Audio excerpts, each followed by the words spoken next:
Trump today said that he has lifted sanctions on the sale of Iranian oil for the next 60 days. And for the first time in decades, the United States is allowing oil to be imported into this country. Iran has reneged on every single treaty it's ever signed, by the way. We're seeing now that Hezbollah is still striking Israel from Lebanon because they weren't included in the negotiations. This could dismantle tomorrow, which would give the United States a convenient out from some of these commitments. Like you said, a lot of conservatives are not comfortable with these concessions. But to draw this blanket comparison between this and the Obama deal, it's just not true because, to Jason's point, the war context, this is a post-war framework. We didn't just negotiate a limited nuclear deal. What we did is all of the... We didn't negotiate a nuclear deal at all. Well, no, that's going to come down the road. Well, but the JCPOA, it literally put out a commission, facilities with a sunset clause, because as you recall, the JCPOA, 10 to 15 years, that was going to expire. Okay. Trump demolished those that's facilities. 15 years. So now that's off the That's table. 15 years compared to zero nuclear commitments, just to be clear. That's the actual comparison. But let me just play. This is actually interesting. Watching these two guys try to make them turn themselves into pretzels to justify to be fair, this, I mean, neither of it's them better than support watching the the World Cup. MOU. To be fair, neither of them support the MOU, so that's probably why this is and he's right. ridiculous. The missile stockpiles gone. But Obama missile refused stockpiles to are not agree. They are mostly gone. But also, okay, I do want to play this because I think we should just hear it from Donald Trump's own mouth, what he thinks a good deal actually looks like. Listen. We've made them a strong country from really a very weak country. We took the sanctions off. We got nothing for that. We've rewarded the world's leading state sponsor of terror with $150 billion, and we received absolutely nothing in return. It's a one-sided transaction where we're giving back $150 billion to a terrorist state, really the number one terrorist state. I would have made a deal not from desperation. I would have doubled and tripled up the sanctions, and I would have made a much better deal. Okay, so just to lay it out, Now what's the the context? missiles are not gone. In fact, Trump said that they are entitled to missiles for self-defense. He's looking at a deal that contemplates, first of all, his statement of the facts here are not accurate, but even if they were, his deal would contemplate twice as much in sanctions relief money that goes to Iran.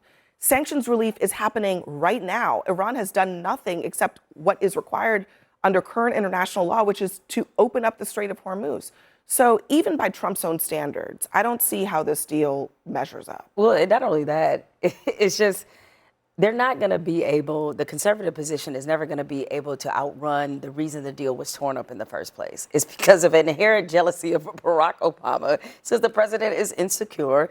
And he did something that actually moved all of this backwards because of his own level of insecurity and hatred of the president that was before him. And that is, we are never going to be able to, we're never going to be able to get up under that. But I think a lot of the criticism right now against Donald Trump is driven by the fact that the critics hate him as well. And so they're unwilling to look at this, we end up seeing in 60 days. There's plenty of Republicans who have been very supportive of Trump, including people like, for example, Senator Roger Wicker, who is half dead. And he woke up from his coma to say this deal sucks. I mean, have you seen him lately?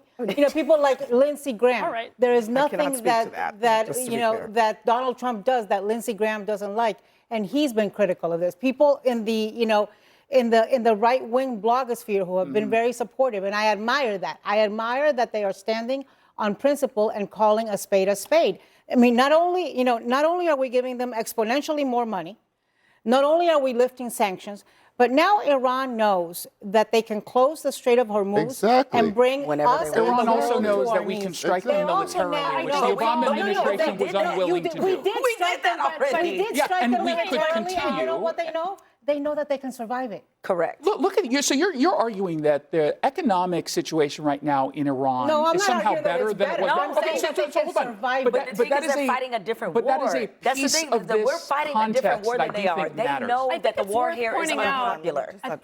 They know here the war is unpopular. They know that people here are looking at gas prices. That's they true. are willing. And the elections are 4 months away. And the elections are 4 months. They know all of these things. Those are huge leverage points for them. So they don't care about their own personal suffering. I was just going to say, I think it's worth pointing out, all of that understood, that all of these proxies of Iran, the Houthis, Hezbollah, Hamas, Iran, or Israel and the United States have greatly degraded them. And they were attacking U.S. bases, U.S. soldiers, killing them. We were at war with Iran for a very long time. When Donald Trump reinstated the sanctions on Iran, he said out of his own mouth he was doing so to deny them the capacity to, what does he say? Deny them the funds they need to advance its bloody agenda, which is basically to fund the very same groups that you just described.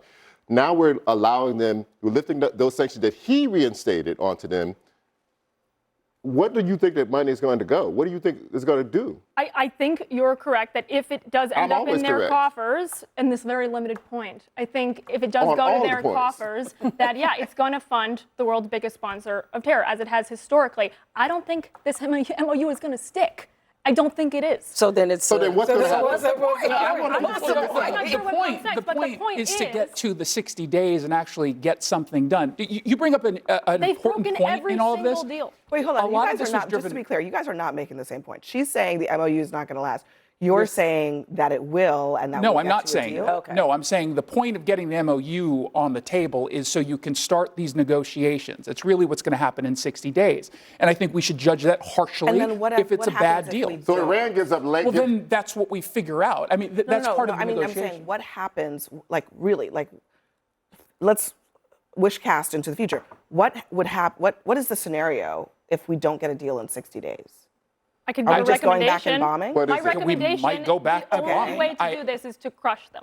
Okay. What does crush them mean? What does that mean? He already threatened to wipe No. out their civilization. So what does crush them mean? No, like if he was withholding military force. Like, Okay. frankly, We're always if you withholding want- if you because we don't wanna want to destroy really the world. end So this, what are you I'm just saying? saying, Crush I'm not them? saying he What is will, it- and I'm not saying. What does crush them mean to you? Well, let her respond. You don't respond. You don't have to reference Hold on, here. one at a time. I want to know what you mean by that. Iran was dangling the one piece of leverage it had, which was the Strait of Hormuz. Okay. Because we were letting them do that. Okay.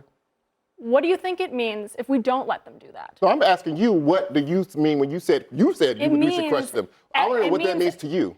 I'm saying technically it means escalate military force. And to what? Yeah, to what end? maximum To what pressure. end? To what end? Because we've already destroyed their But let me- military. So let me- what is to what end? But let me just ask If you you this, think Caroline, 2 months because from an I don't election, think this is I don't hypothetical. think it going to will. be the appetite. I don't think there is Guys, an appetite. hold on a second. This is not really a super hypothetical situation.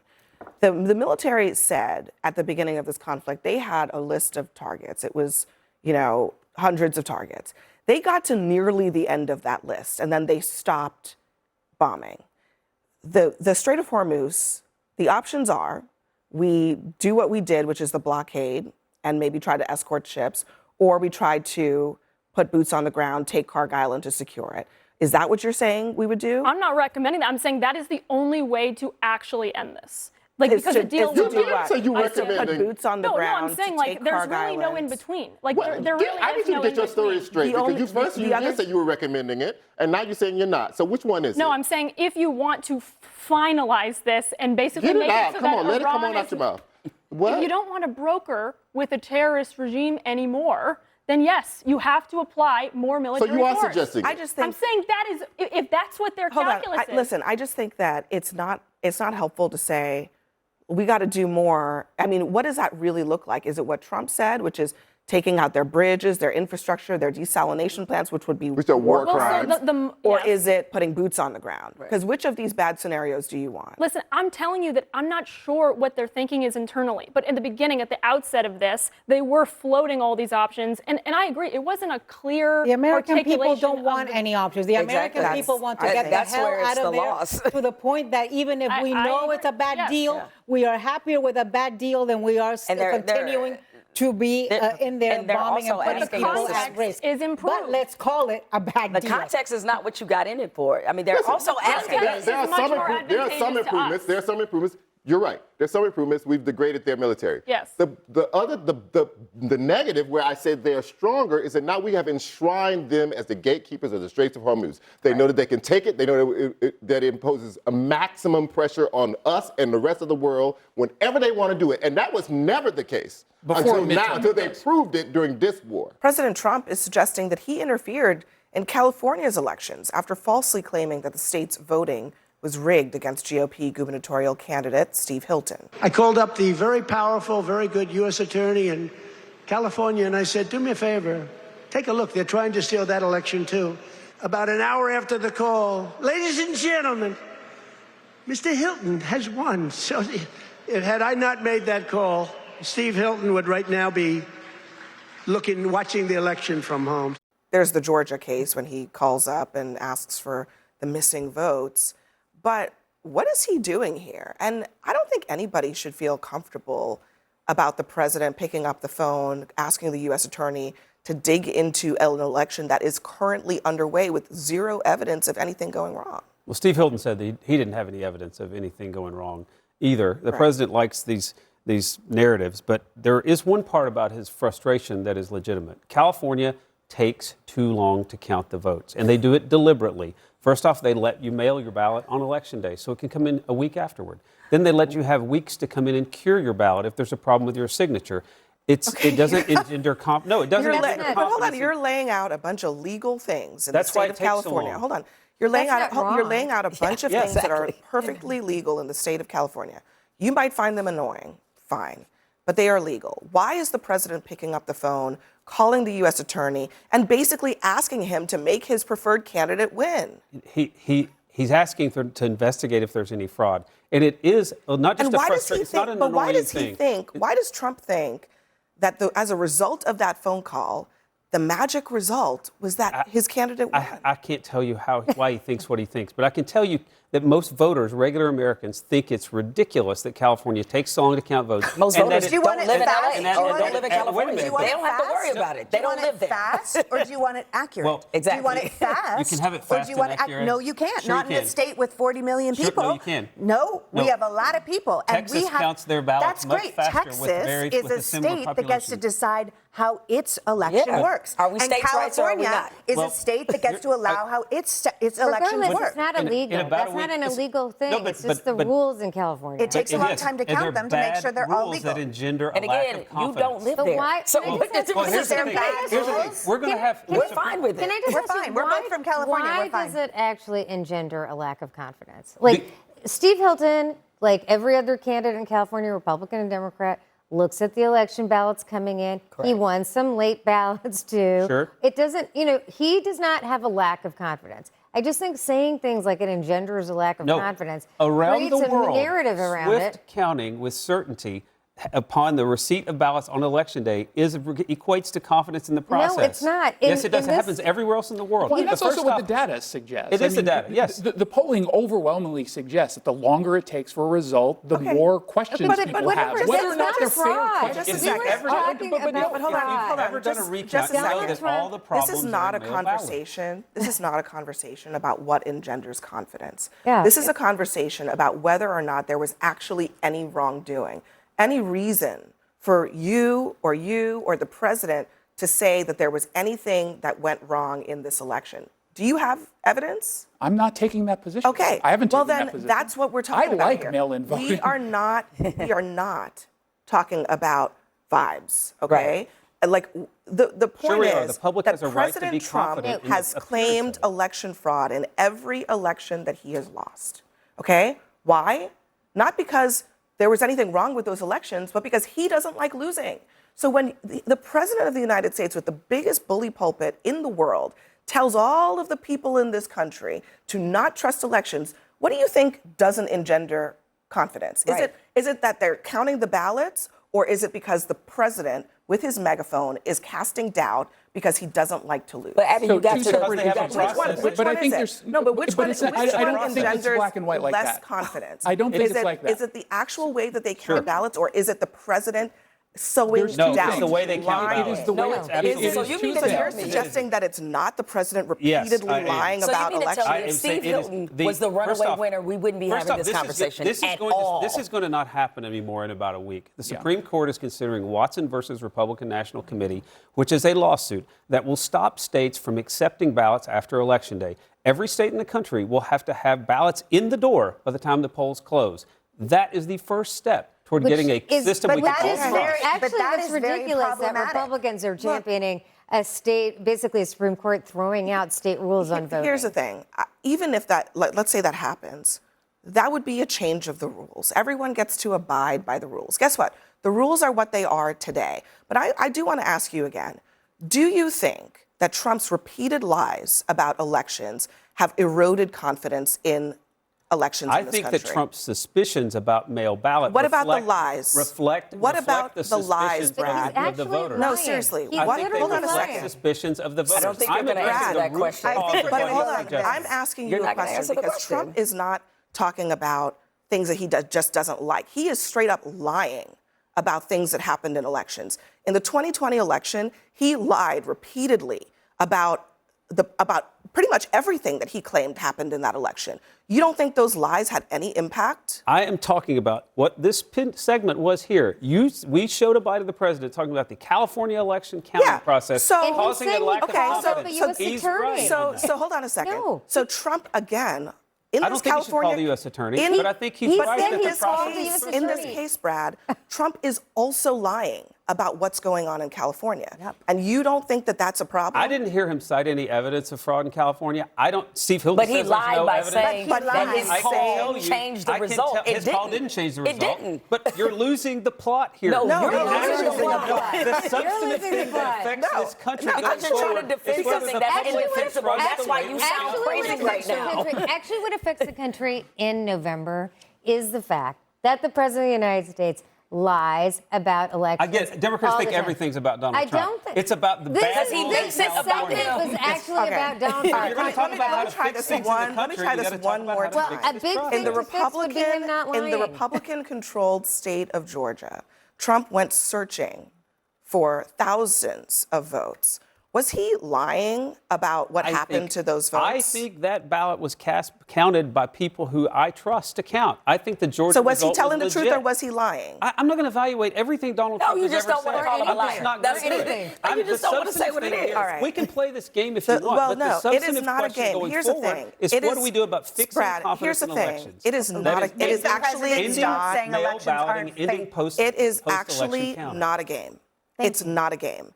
It is actually about what is true and what is false. Correct. If We the need to president not count has ballots after proof, Election Day. But that's if not the the point. president has that's not the proof point. No, not the a president lie. is lying is the fraud, point. he would have brought it forward by now. But the truth is that he has lied repeatedly. It has been proven. He has lost every single case when it comes to the election claims that he has made. Those are lies, okay? That You is can not a keep game. litigating Donald Trump's It's word not a if you want. game. It's We're more not losing the constructive if plot. we talk about We are what is staying causing the on the American plot. public The plot to not have is confidence. the plot and that is is the fact that California But Brad, counts ballots in such a way that people can't here's the trust it. plot. In America, people get to cast votes. Those votes get to be counted according Yes. to the They jurisdictions should count them by election where day. they No, live. Have their ballots And turned if in there by is election day. fraud, Period. that They should fraud, show up in person on election if day. there and is count them fraud, by that the way you that want fraud it. should Yeah. be Okay, proven. exactly. And any time that somebody has a claim of fraud, bring the evidence. We'll take a look at it. The courts will take a look at it. But that has never happened. But we It has should have a never mechanism happened. that has And as little so it has subjectivity Hey, in it as possible. I'm still waiting for President Trump to bring the evidence of fraud that he claims is in California or anywhere else where he has lost an election. And let's see if it's actually real or if it changes the result. So far, it has not. Congress passed the largest housing affordability bill in a generation. It got rare bipartisan support. His own White House called it historic and bragged that Trump had delivered on his promise to help American families.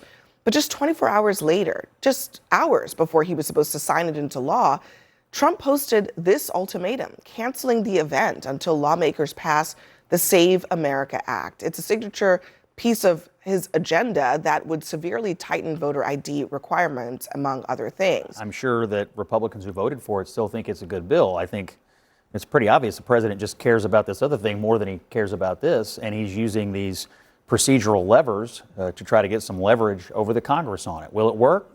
I don't know, but I don't know that necessarily means he's changed his mind about the policy, but he sees a moment where he can use his constitutional prerogatives to try to get them to do something that heretofore they've not done yet. Again, will this gambit work? Probably a low percentage. Well, apparently he told lawmakers that nobody cares about affordable housing. The White House wouldn't comment on it, but that's what the reporting says. I mean, I think it's odd that you have an event set up to start. The chairs are all lined up, people are on their way, and the president, posts that we're pulling this entire event down. I mean, it's so embarrassing, and I think, this was a housing bill that we haven't had one in 30 years. I mean, housing costs are up 54% since 2020. This actually could have given Americans a much needed alleviation in the market. And when we talk about affordability, this could have been a huge win and victory lap actually for the president. But this was a total own goal. I mean, it's the strategy that this White House has and this president has. I mean, it's as clear as mud. It makes no sense. What's clear as mud is that he had a tantrum, right? Yeah. You have children. You have children. You have children. I don't know about you guys. This is, a classic tantrum where he doesn't care what the consequences are. There's two things going on here. One is he does have this strange fixation with the SAVE Act, and no matter how many times the majority leader of the Senate, John Thune, the Republican, tells him the votes are not there to pass it, he's going to continue fixating on this. And two, he is mad, he is hot and mad and bothered because there's Republicans that have been standing up to him on issues like Iran. They had the vote yesterday to limit his War Powers Act, and I think that's got him very irritated. So in retaliation, on a day when he should have been celebrating the fact that Democrats are having all of this infighting, he pulls this stunt. And a few weeks ago, he said he didn't care about the midterms. I'm beginning to believe him. This would have been good for Republicans. The point about the retaliation, Anna, is he actually hurts himself by the method of retaliation because, to Sabrina's point, I mean, affordability is a massive issue. The other thing that voters always complain about is the parties not being able to work together. Here you have a bipartisan measure aimed at an affordable issue, and he blows the thing up out of some sense of irritation that the Republican Party are not as subservient to him as he would like them to be. Overwhelmingly bipartisan. Like almost nothing happened. Almost nothing of significance happens that way. The vote count was 85 to 5 in the Senate and 358 to 32 in the House. You could literally put a resolution on the House floor saying that puppies are good and it wouldn't get this kind of bipartisan. I totally agree. If things that are overwhelmingly bipartisan are good and should pass, I mean, voter ID is like 80-20 or 90-10. It seems to be overwhelmingly bipartisan. Then why does Lisa Murkowski say this about the SAVE Act? Listen. If he chooses to hold up his own agenda because he wants action on the SAVE Act, that's, I guess, his call. It is not helpful to him. It's not helpful to the country. And it's not moving the needle. If you don't have the votes, sir, you don't have the votes. I don't know what to say. I mean, first of all, it's not just a voter ID bill. It has all kinds of other silliness in it. That's why Lisa Murkowski says there are not the votes. That's why John Thune says there are not the votes. The SAVE Act is not going anywhere. The votes aren't there. Senator Rick Scott out of Florida was quoted today, I think, in a Politico article, stating that he was going to talk to the president and just say, look, I've talked to several of my colleagues, even those that he thought once upon a time were persuadable, who have said, look, I just don't know if I can vote for this legislation. Now, I understand why the president wants it passed. I think if you were to take a polling or survey on this, I think you'd probably get a pretty mixed bag. But I think most Americans generally would say, yeah, you got to show an ID in order to vote. But just to be clear, it's not just a voter ID bill. It bans mail-in voting, which Republicans Let me finish my point. In states like Utah and Florida. Let me finish my point, Abby. Okay. I understand that there's nuance to the legislation, which is what I was going to say. That's not going to cut it. But the point is, though, which I was going to make if you would have allowed me to, I understand that there's nuance to the legislation. I get that. There's always nuance to legislations. That said, though, I think on the housing front, with the overregulation of the market, the president's initial instinct several months ago with the 50-year mortgage idea, I didn't necessarily support it, but I thought it was a right direction, right, to try to look at this housing issue, a real crisis in the country for the past 35, 40 years, to say, how do we get younger Americans in houses at an affordable rate with interest rates that they can actually afford?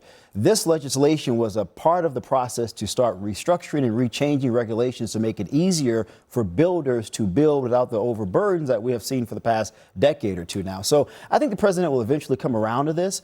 I think if you're in the White House, they're probably telling him this is something that you can campaign on, Mr. President. It's a victory for you. It's a victory for Republicans. And so maybe at some point he comes and say, look, I don't have the votes for the SAVE Act. I'll move on. Let me campaign on something that gets people motivated. This is going to become law, right? He may not. He may not sign it. He might sit on it, but still, once they send it to him after 10 days, it becomes Well, if they law. don't go on recess. And he's not going to veto it, because if he vetoes it, he's in an even worse position, because they have a veto-proof vote that they can overturn. Yeah, I don't think his he's going to veto it. So what he took away was the optic of being able to celebrate a win, to have all of these Republican leaders around him in the House and the Senate and do rah-rah, we passed the housing bill and we care about it. We're addressing affordability. That is kind of negligence and stupid. Yeah, but hold on a second. Anna, let me get in there just for a second, sure, Michael, because we're talking here about the congressional procedures and priorities and nuance, as you say. The argument from the White House or from the president is the Save America Act is a national emergency, therefore everything has to be held for that.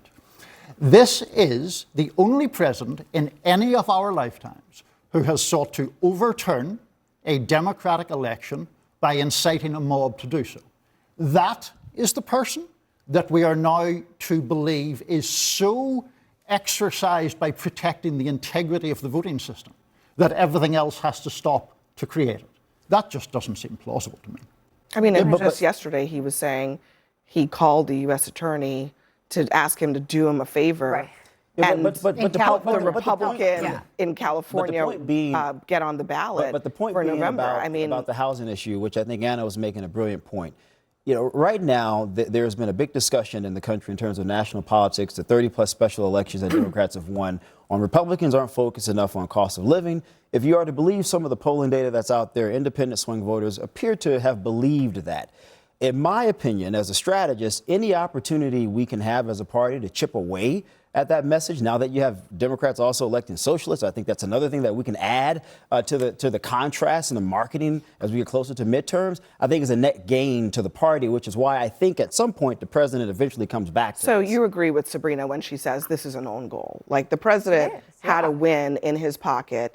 He, snatches defeat from the jaws of victory and decides to put all of his political capital into this fictitious issue of voter fraud that he's been harping on. I want to read this excerpt from Maggie Haberman and Jonathan Swan's book, Regime Change. It describes perhaps what's going on here. They say, in his second term, unlike his first, he was willing to take breathtaking risks that could throw not only his presidency, but the Republican Party and the entire world into chaos and carnage. More than ever before as president, he was operating on pure gut instinct. This seems like just Trump worrying about Trump's latest hobby horse and forgetting what the best interest of his party is. Well, I don't think this is just his instinct. I've been all over the country lately and talked to a lot of people out there. This Save America Act, it's not just him thinking about it. Millions of Republicans across the country are worried about it. They're asking about it. They're asking their members of Congress about it. You talk to a member of Congress, they'll tell you the number of calls they're getting on it. I'm sure he's hearing about it. So I think, I'll just play devil's advocate on the strategy piece. I'm not arguing the housing bill is bad. In fact, it might be good to campaign on. But you could see a world where if Republicans who love President Trump perceive that he was giving up on this thing that they actually really care about, that would be politically depressive to them heading into a midterm where off-year turnout is already an issue for Republicans. Isn't it politically depressive that he that's a part of the didn't calculation. sign? We have to factor that in. I mean, just taking the point that Scott was making, isn't it politically depressive that he took what should have been a massive victory lap for the party and instead totally blew it up, ripped it up? And I think to what Anna was saying earlier, it's like, does he actually care about the midterms? And that kind of goes to what this book has been reporting. Like, he is a lame duck president. He's not on the ballot again. I think we have seen his priorities be about enrichment for himself and his families, for his family, and his priorities are not necessarily on the midterms or supporting Republicans. The Democratic Party establishment is reeling, trying and failing to contend with the size of its tent and the limits of its power over socialism. After all of Zohran Mamdani's endorsements won their primary challenges, it put the party leadership on notice. But as moderate Democrats worry the progressive left will drag down other Democrats, the face of the movement is defending it. I feel like it's deja vu all over again. There was so much fear around that when I was elected, and none of it bore out to be true. Voters vote for what is happening in their community and what's on their ballot, and I think that any candidate of any party that's running their own race has the responsibility to run their race, say what they believe, and be as attuned to their community and their voters as possible. While there may be personalities, I think what they want to see is policy. Are we fighting to guarantee health care for every American? Are we trying to raise wages? Are we tackling on these huge corporations? She would know. She unseated an incumbent, a longtime Democrat, and she ran as a Democratic Socialist as well. So she knows. And do you think that she's right, that this is basically deja vu? It's her race, but times 3. Well, it's not that she's right. She's right that this is similar to her race, but I can't remember her ever saying, horrible, disparaging things about the American flag, being part or founding an organization that wants to undermine the republic. This is what some of the candidates that won recently are doing. So they are much more further towards the radical left than AOC ever was. So, at some point, she's going to have to contend with what a lot of establishment Democrats have to come to face after 10, 20 years. They eventually become the establishment, and they get eaten by this new cadre. Look, what happened with the Democratic Party was this. For 10 years, for 8 years, whatever you want to say, the party had no message other than Orange Man bad. And Zohran Mamdani, his allies, his compatriots, they filled that void with a very cogent series of ideas. It's called socialism, right? And they filled that void. And this is the only alternative message to Trump, right, out there in the ether. And people did pick up what they're putting down. Mamdani's a vote getter, no question about that. But this is essentially good for Republican Party because you have a lot of Democrats, even Letitia James, the Attorney General here in New York, pushing back on the socialists. They're afraid of the socialists because they see the electoral possibility what the Republicans could do. But isn't he right in the respect that Democrats have been coasting on Trump bad for years and years and years. And now there is an alternative message. They don't like it. Some of the establishment doesn't like it, but it is a real message. I agree, full stop. If the establishment Democratic Party wants to beat out the socialists or the far left, put forward a message. Tell us what you want to do. Tell us how you're going to make housing cheaper, childcare more affordable, solve the affordability crisis. Where's the vision? If the establishment and the old guard wanted to win, they should have been organizing. They should have been communicating. They should have been doing stuff. I think the frustration that voters have right now that I think is so visceral and so deep is this sense that our leadership is not well suited for the moment. They have neither the stomach nor the skills to fight in the way that we need. And they have failed to deliver on the promise that oh no, just elect us and we'll get it done. Or no, we know who can win. They have lost all sense of credibility with the Democratic base. They no longer reflect the party as it stands with voters. What I don't understand is why the Democrats are going down this socialism route, because that's not going to work in the rest of the country. It might work in New York City for a while. It doesn't work in the rest of the country. Well, if you want to win the presidency, I believe it's going to have to work. So progressivism, when I hear progressivism, I think something a lot different than when I hear socialism. So when I hear Democrats saying, I'm a democratic socialist, I'm thinking, why are you saying that? The Republicans do a hell of a job of identifying, we're going to call them socialists. Socialists hate America. Can I ask you something? Please. No disrespect, you don't have to answer this question, but how old are you? I'll be 60 in a couple weeks. Okay. Look great. All right. Thank you. You look wonderful. Thank you. But I think the truth is that for a lot of younger people, they don't care about those labels. They don't know the difference. I mean, they know the difference, but it doesn't really matter to them as much. And part of the reason why, look at what's happening here in New York City. Just today, Zohran Mamdani just had a rent freeze that the Rent Control Board established, which he promised he was going to deliver. He got universal child care through in the past 6 months he's been in office. He's got crime down. And he still has progressive Democrats Let me protesting. finish. He's got crime down. He's got the Knicks winning historic championships, and he balanced the budget on top of that. If that's socialism, then sign me up, because those are things that people want. He's delivering results for the people of the city. So can I just at City Hall today, there's a protest by progressive Democrats against Mamdani's treatment of the NYPD. Hold on, So sure. they're eating but themselves. just to be clear, I mean, what's fascinating is that look at this polling about, let's start with Mamdani. 48% of New Yorkers approve of him. Just 30% disapprove, 23% are unsure. So he has a net positive approval rating in this city right now. Look at the national picture. Bernie Sanders is the most popular newsmaker. plus 11% favorability, followed only by AOC, who has a -4 approval rating. And then all these other, look at Donald Trump. He's at literally the bottom. I don't know what Marco Rubio did to the public, but he is at the bottom of the list. But look, my point is that I don't know about the labels. I think that maybe people are too obsessed with that idea because it seems like voters are not taking that seriously. They're also not taking the real controversies. Like, honestly, some of these candidates have said some things. They've deleted tweets. They've said some things that they don't even want to defend. But voters are just ignoring all of those things. And I feel like that is, if nothing else, that is actually a Donald Trump legacy. Yep. That Donald Trump set the table for that kind of thing in our politics. Well, I think Donald Trump inherited I always said Donald Trump's election, a happy country does not elect Donald Trump. An angry country elects Donald Trump. And Aristotle said that you have to have a thriving middle class in a democracy because it moderates the politics. And when that middle class shrinks and when it disappears, you're going to get political extremes. And this country has produced Donald Trump to the presidency, and now it's produced Mamdani in New York City and AOC. We have a country where 1 in 3 Americans under 35 live with their parents. The average age of the first-time homebuyer is 40 years old. The main middle-class pathway to upward mobility and a better life, college, has all but collapsed. Most people do not believe that going to college is the way to have a better life anymore. That has been our main economic highway for decades. All of that has collapsed. A civilized global superpower would look at all of those statistics and treat it like the national emergency that it is. Because what's going to happen is the United States is going to get revolution one way or another. We don't want to see it go down the path that Russia, France, Iran went down, where the young disenfranchised just revolted.